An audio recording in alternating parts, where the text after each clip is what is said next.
Capítulo 38. El viaje alrededor de Edom. Este capítulo está basado en Números 20, 14 y 21. El campamento de Israel en Cades estaba a poca distancia de los límites de Edom, y tanto Moisés como el pueblo tenían muchos deseos de cruzar ese territorio para ir a la tierra prometida. Así que, tal como Dios les había mandado, enviaron este mensaje al rey de Edom. Así dice Israel tu hermano: tú has sabido todo el trabajo que nos ha venido, como nuestros padres descendieron a Egipto, y estuvimos en Egipto largo tiempo, y los egipcios nos maltrataron y a nuestros padres. Y clamamos a Jehová, el cual oyó nuestra voz, y envió a ángel y sacónos de Egipto. Y aquí estamos en Cades, ciudad al extremo de tus confines. Rogámoste que pasemos por tu tierra. No pasaremos por labranza, ni por viña, ni beberemos agua de pozos. Por el camino real iremos, sin apartarnos a la diestra ni a la siniestra, hasta que hayamos pasado tu término. Como contestación a esta petición cortés, recibieron una negativa amenazadora. No pasarás por mi país, de otra manera saldré contra ti armado. Sorprendidos por esta negativa, los jefes de Israel enviaron otra súplica al rey con la promesa: por el camino seguido iremos, y si bebiéramos tus aguas, yo y mis ganados, daré el precio de ellas. Ciertamente, sin hacer otra cosa, pasaré de seguida. La contestación fue: no pasarás.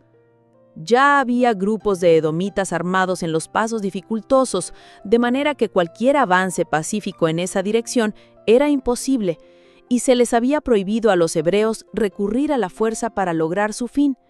Tenían que hacer un largo rodeo alrededor de la tierra de Edom. Si, cuando se le probó, el pueblo hubiera confiado en Dios, el capitán de la hueste de Jehová la habría guiado a través de Edom, y el temor de ella se habría apoderado de los habitantes de la tierra, de tal manera que, en vez de manifestarles hostilidad, lo hubieran hecho favores. Pero los israelitas no obraron inmediatamente según la palabra de Dios, y mientras se quejaban y murmuraban, pasó la oportunidad preciosa. Cuando por lo último estuvieron dispuestos a presentar su petición al rey, recibieron una negativa. Desde que salieron de Egipto, Satanás estuvo empeñado en poner obstáculos y tentaciones en su camino para que no llegaran a heredar la tierra de Canaán. Y por su propia incredulidad, le habían permitido varias veces que resistiera a los propósitos de Dios. Es importante creer en la palabra de Dios y actuar de acuerdo a ella, enseguida, mientras los ángeles están esperando para obrar en nuestro favor. Los ángeles malos están siempre listos para disputar cada paso hacia adelante. Y cuando la providencia de Dios manda a sus hijos que avancen, cuando Él está dispuesto a hacer grandes cosas para ellos, Satanás los tienta a que desagraden al Señor por su vacilación y tardanza. Trata de encender un espíritu de contienda y de despertar murmuraciones o incredulidad a fin de privarlos de las bendiciones que Dios desea otorgarles. Los siervos de Dios deben ser como milicianos, siempre dispuestos a avanzar tan pronto como su providencia les abra el camino. Cualquier tardanza que haya de su parte da tiempo a que Satanás obre para derrotarlos. En las instrucciones que se le dieron primeramente a Moisés tocante al paso de los israelitas por Edom, después de declarar que los edomitas les tendrían temor, el Señor prohibió a su pueblo que se valiera de esta ventaja. No debían los hebreos saquear a Edom por el hecho de que los favorecía el poder de Dios y de que los temores de los edomitas los hicieran una presa fácil. El mandamiento que se les dio fue: vosotros guardaos mucho, no os metáis con ellos, que no os daré de su tierra ni aun la holladura de la planta de un pie, porque yo he dado por heredad a Esaú el monte de Seir. Deuteronomio 2, 4 y 5.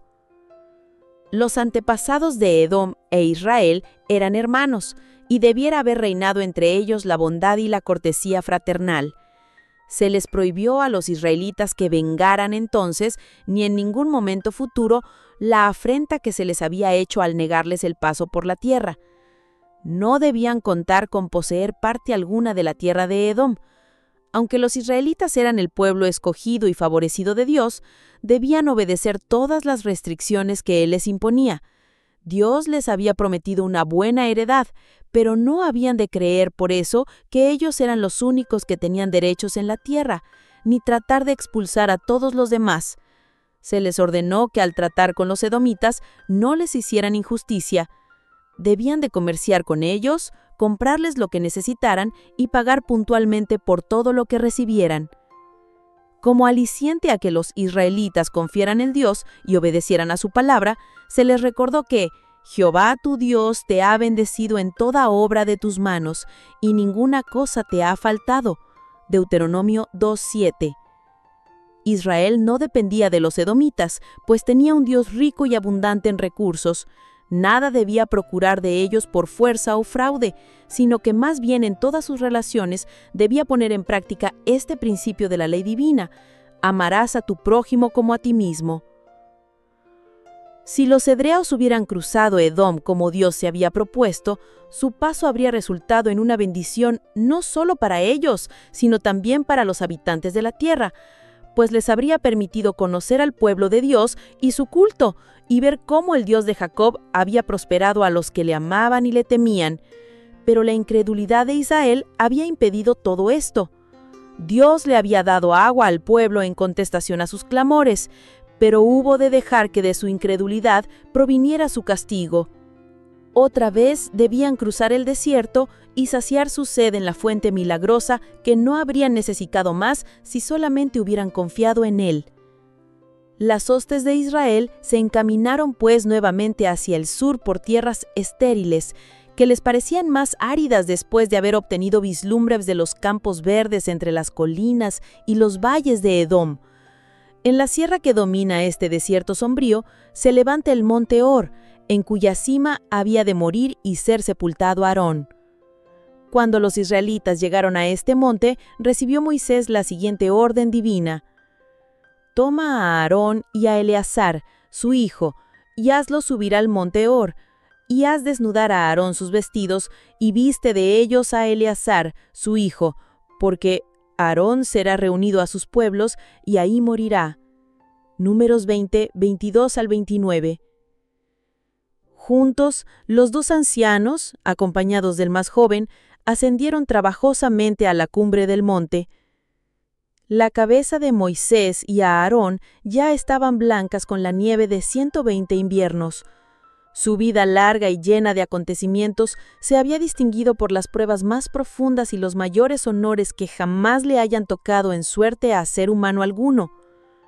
Eran hombres de gran capacidad natural y todas sus facultades habían sido desarrolladas, exaltadas y dignificadas por su comunión constante con el infinito. Habían dedicado toda su vida a trabajar desinteresadamente para Dios y para sus semejantes. Sus semblantes daban evidencia de mucho poder intelectual, firmeza, nobleza de propósitos y fuertes afectos. Durante muchos años Moisés y Aarón habían caminado juntos, ayudándose mutuamente en sus cuidados y en sus labores. Juntos habían enfrentado innumerables peligros y habían compartido la señalada bendición de Dios. Pero hoy había llegado la hora en que debían separarse. Marcharon lentamente porque cada momento que pasaban en su compañía mutua les resultaba sumamente precioso. El ascenso era escarpado y penoso, y durante sus frecuentes paradas para descansar, conversaban en perfecta comunión sobre el pasado y el futuro. Ante ellos, hasta donde se perdía de vista, se extendía el escenario de su peregrinación por el desierto. Abajo, en la llanura, acampaban los vastos armados de Israel, a los cuales estos hombres escogidos habían dedicado la mejor parte de su vida, por cuyo bienestar habían sentido tan profundo interés y habían hecho tan grandes sacrificios. En algún lugar más allá de las montañas de Edom estaba la senda que conducía a la tierra prometida, aquella tierra de cuyas bendiciones Moisés y Aarón no gozarían. Ningún sentimiento rebelde había en su corazón, ninguna murmuración salió de sus labios, aunque una tristeza solemne embargó sus semblantes cuando recordaron lo que les impedía llegar a la herencia de sus padres. La obra de Aarón en favor de Israel había terminado. 40 años antes, a la edad de 83 años, Dios le había llamado para que se uniera a Moisés en su grande e importante misión. Había cooperado con su hermano en la obra de sacar a los hijos de Israel de Egipto. Había sostenido las manos del gran jefe cuando los ejércitos hebreos luchaban denodadamente con Amalek. Se le había permitido ascender al monte Sinaí, aproximarse a la presencia de Dios y contemplar la divina gloria. El Señor había conferido el sacerdocio a la familia de Aarón y le había honrado con la santa consagración de sumo sacerdote. Le había mantenido en su santo cargo mediante las pavorosas manifestaciones del juicio divino en la destrucción de Coré y su grupo. Gracias a la intercesión de Aarón, se detuvo a la plaga. Cuando sus 2 hijos fueron muertos por haber desacatado el expreso mandamiento de Dios, él no se rebeló ni siquiera murmuró. No obstante, la foja de servicios de su vida noble había sido manchada. Aarón cometió un grave pecado cuando cedió a los clamores del pueblo e hizo el becerro de oro en el Sinaí, y otra vez cuando se unió a María en un arrebato de envidia y murmuración contra Moisés. Y junto con Moisés ofendió al Señor en Cades, cuando violaron la orden de hablar a la roca para que diese agua. Dios quería que estos grandes caudillos de su pueblo representasen a Cristo. Aarón llevaba el nombre de Israel en su pecho. Comunicaba al pueblo la voluntad de Dios. Entraba al lugar santísimo el día de la expiación, no sin sangre, como mediador en pro de todo Israel. De esa obra pasaba a bendecir a la congregación, como Cristo vendrá a bendecir a su pueblo, que le espera, cuando termine la obra expiatoria que está haciendo en su favor.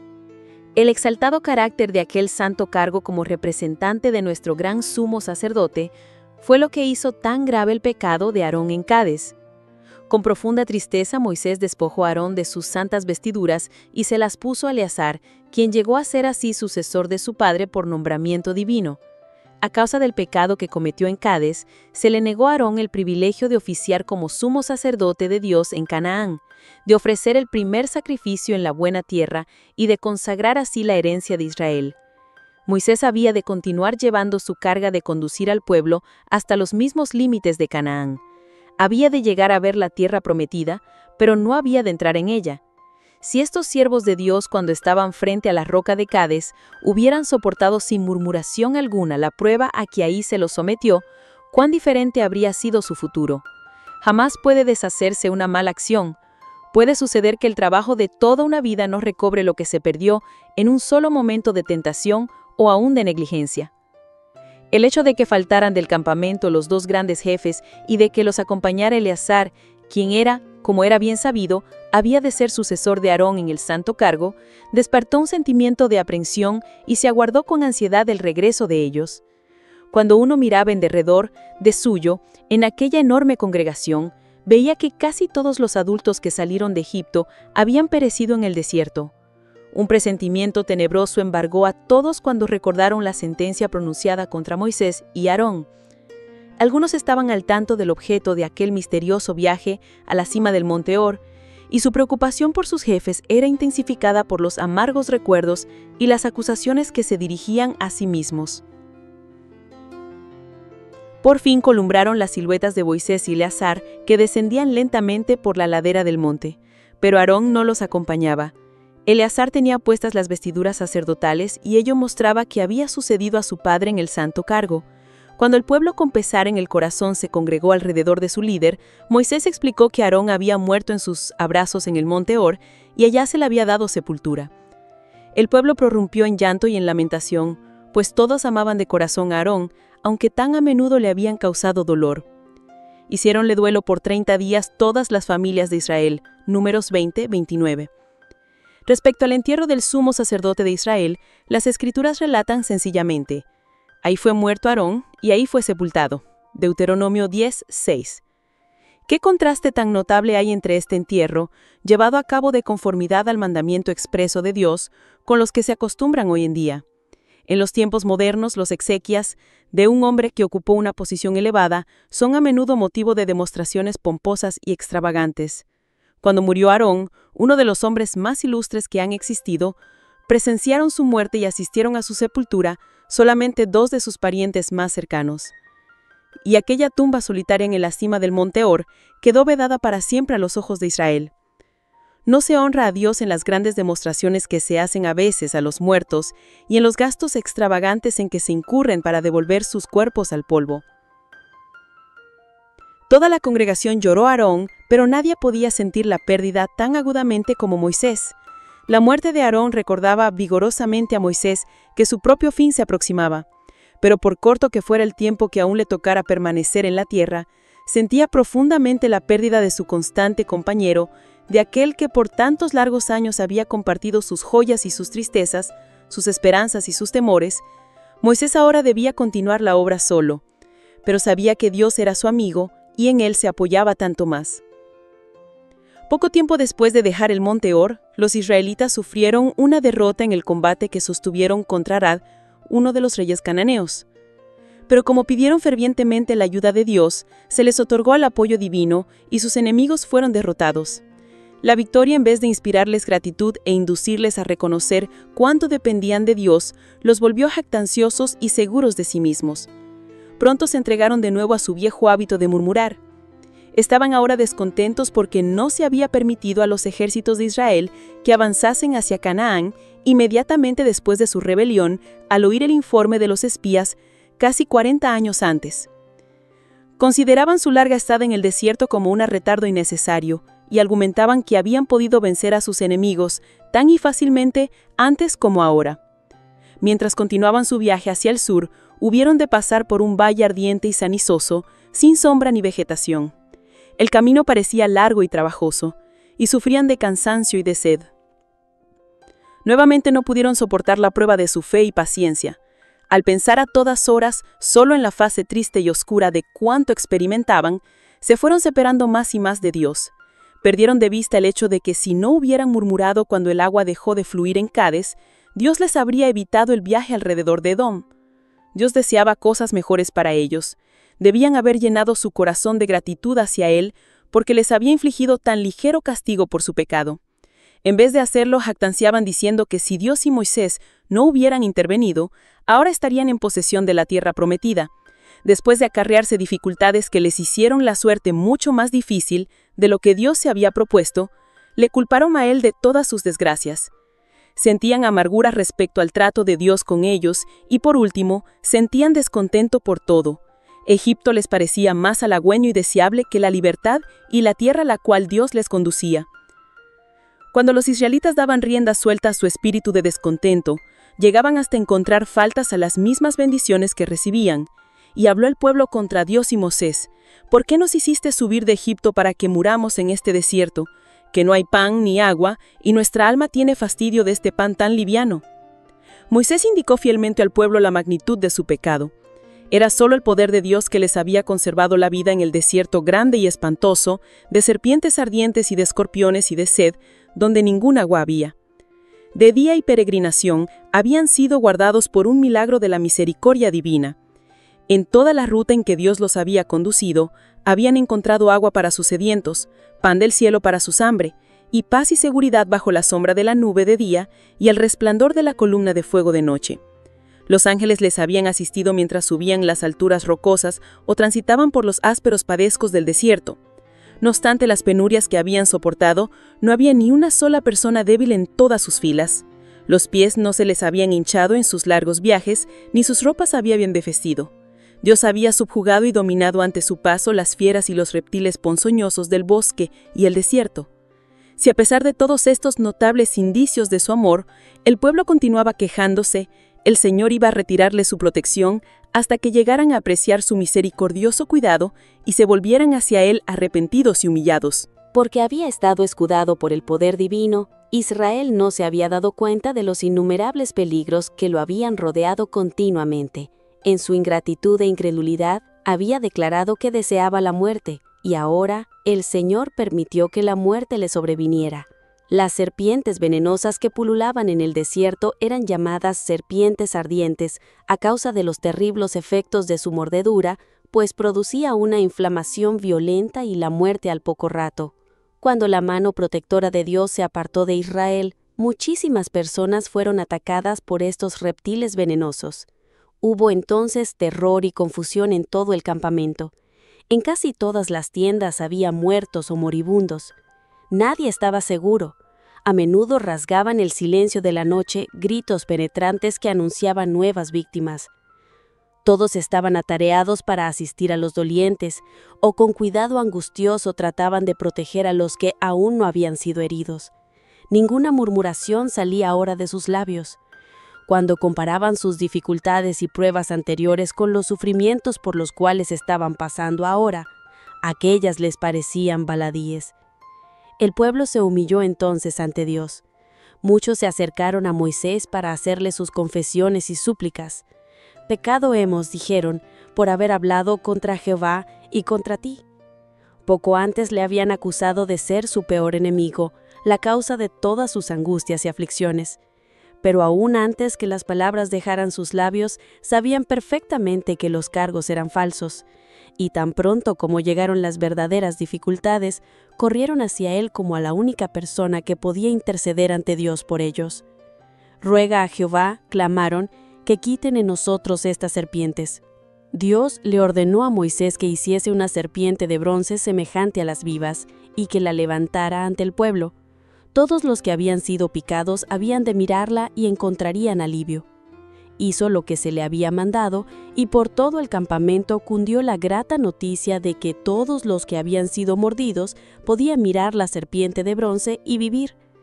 Muchos habían muerto ya, y cuando Moisés hizo levantar la serpiente en un poste, hubo quienes se negaron a creer que con solo mirar aquella imagen metálica se iban a curar. Estos perecieron en la incredulidad. No obstante, hubo muchos que tuvieron fe en lo provisto por Dios. Padres, madres, hermanos y hermanas se dedicaban afanosamente a ayudar a sus deudos dolientes y moribundos a fijar los ojos lánguidos en la serpiente. Si ellos, aunque desfallecientes y moribundos, podían mirarla una vez, se restablecían por completo. La gente sabía perfectamente que en aquella serpiente de bronce no había poder alguno para ocasionar un cambio tal en los que la miraban.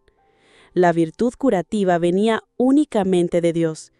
En su sabiduría eligió esta manera de manifestar su poder. Mediante este procedimiento sencillo, se le hizo comprender al pueblo que esta calamidad le había sobrevenido como consecuencia directa de sus pecados. También se le aseguró que mientras obedeciera a Dios, no tenían motivo de temor, pues Él los preservaría de todo mal. El alzamiento de la serpiente de bronce tenía por objeto enseñar una lección importante a los israelitas. No podían salvarse del efecto fatal del veneno que había en sus heridas. Solamente Dios podía curarlos.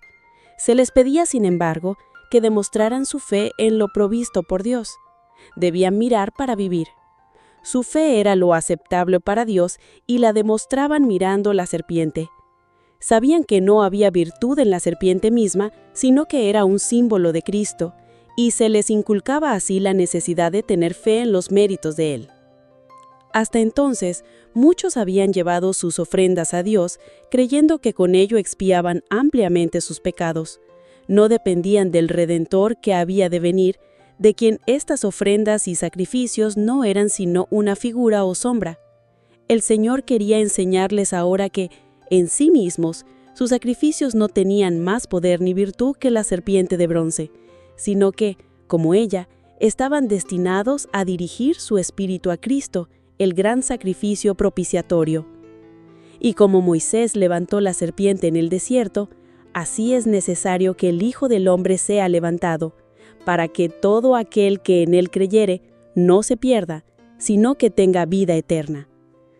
Todos los que han existido alguna vez en la tierra han sentido la mordida mortal de la serpiente antigua, que se llama Diablo y Satanás. Los efectos fatales del pecado pueden eliminarse tan solo mediante lo provisto por Dios.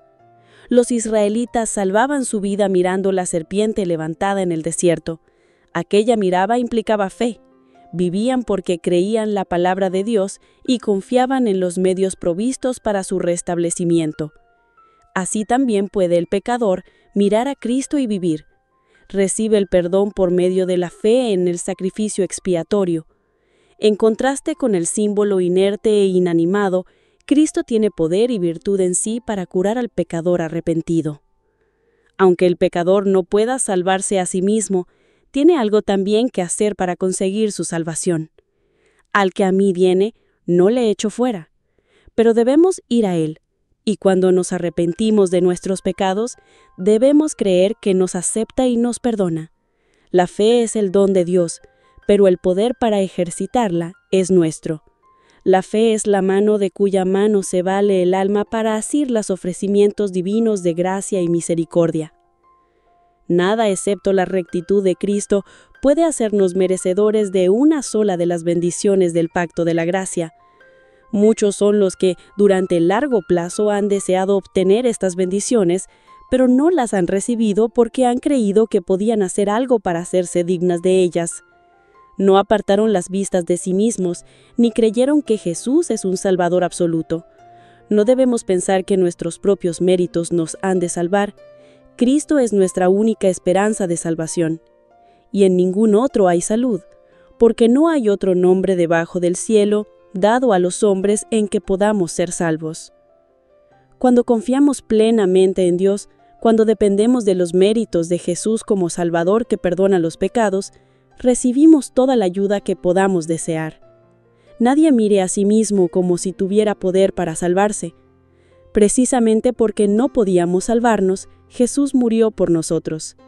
En Él se cifra nuestra esperanza, nuestra justificación y nuestra rectitud. Cuando vemos nuestra naturaleza pecaminosa, no debemos abatirnos ni temer que no tenemos Salvador, ni dudar de su misericordia hacia nosotros. En ese mismo momento, nos invita a ir a Él con nuestra debilidad para ser salvos. Muchos de los israelitas no vieron ayuda en el remedio que el cielo había designado.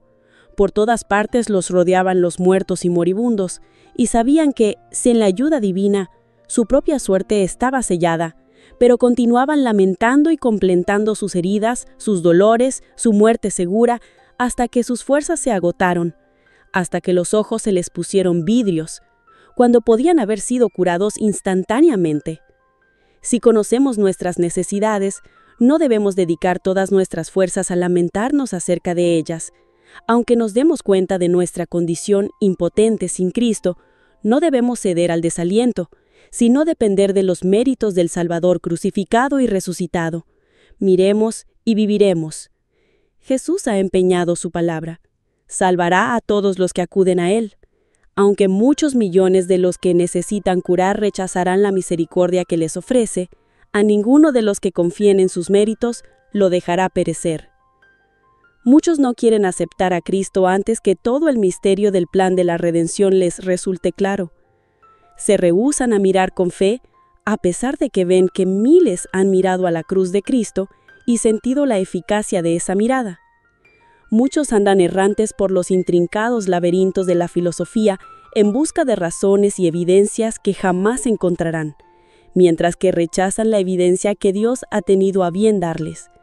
Se rehúsan a caminar en la luz del sol de justicia hasta que se les explique la razón de su resplandor. Todos los que insistan en seguir este camino dejarán de llegar al conocimiento de la verdad. Nunca eliminará Dios todos los motivos de duda. Da suficiente evidencia en que basarse la fe. Y si esta evidencia no es aceptada, la mente es dejada en oscuridad. Si los que eran mordidos por las serpientes se hubieran detenido a dudar y deliberar antes de consentir a mirar, habrían perecido. Es nuestro primer deber mirar, y la mirada de la fe nos dará vida.